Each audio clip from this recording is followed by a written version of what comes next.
It happened in silence.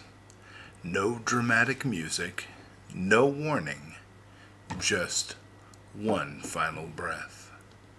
You didn't even realize it at first. One moment, you were here, maybe in a hospital room surrounded by machines, maybe alone in a chair with the sun streaming through a window, and then, quietly, you slipped out of time. But you were still you. No pain, no fear, just a lightness, as if something heavy you didn't even know you'd been carrying had finally been set down. You turned, and your heart caught in awe. There was your body, still, empty, peaceful. But it wasn't you anymore, because you were being drawn to something greater. And without a single step, you began to move forward, called by something that felt like music, like home, like love itself had opened a door. You passed through something invisible. The colors changed. The air felt alive. The space around you vibrated in purity. You weren't floating. You were becoming. Every regret, every scar, every heavy thing fell from you like old clothing.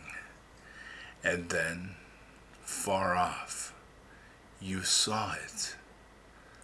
The throne.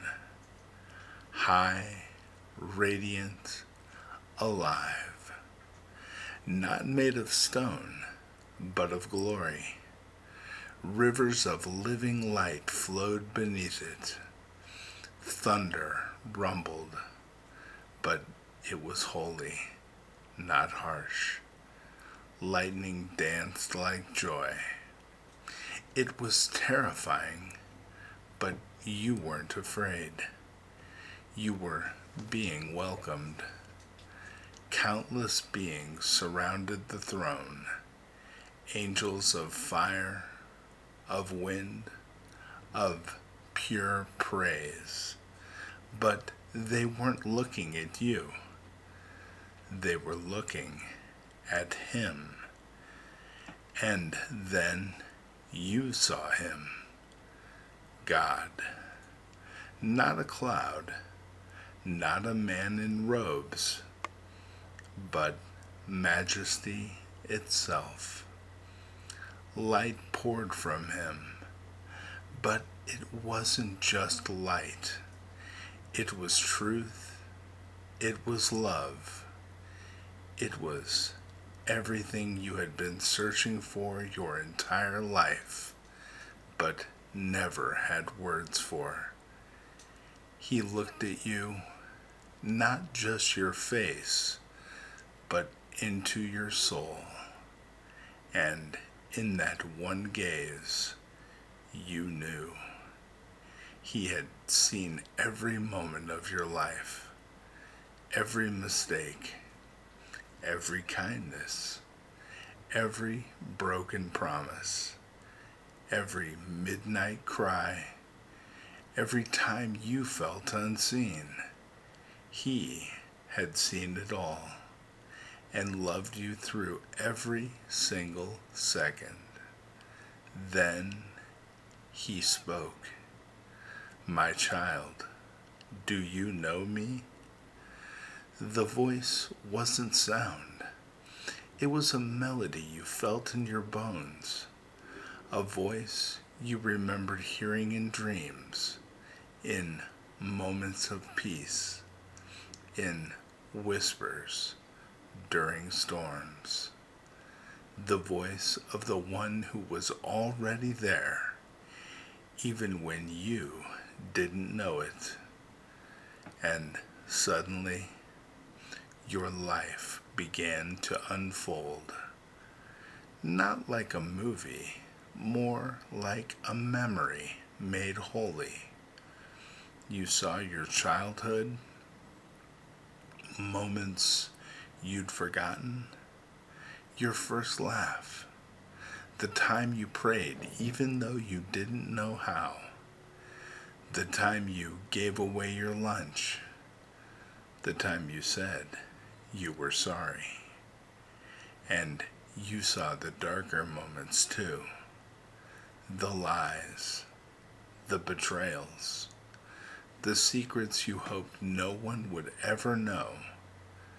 They rose up, but they didn't accuse, because standing beside the throne was Jesus Christ himself, scars in his hands, love in his eyes.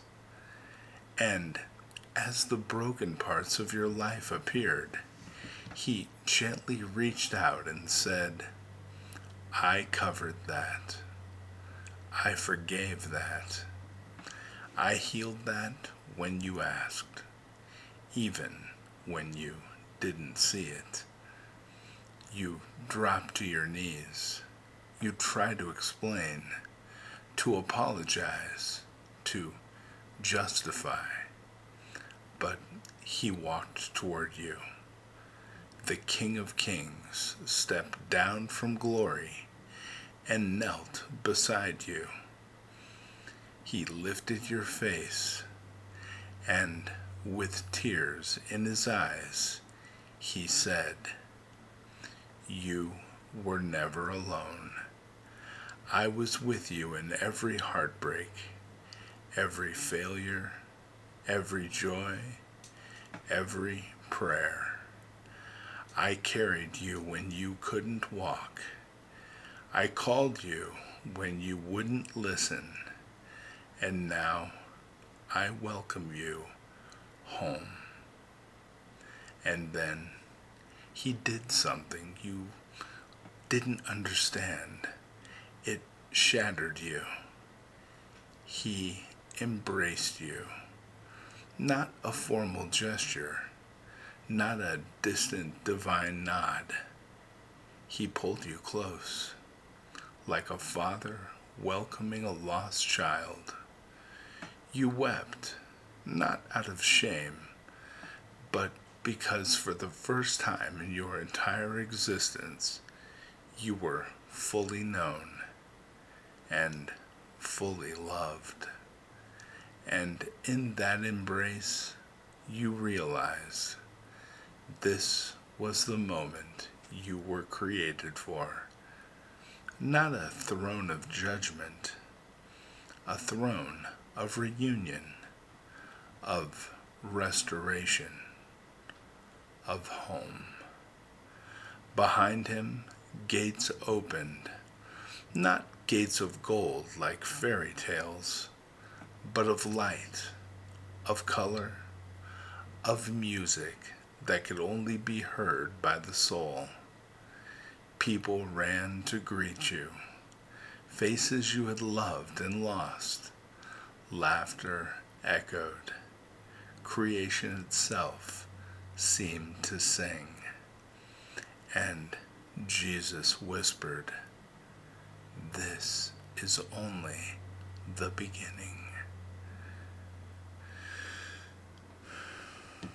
Friend, one day this story won't be fiction.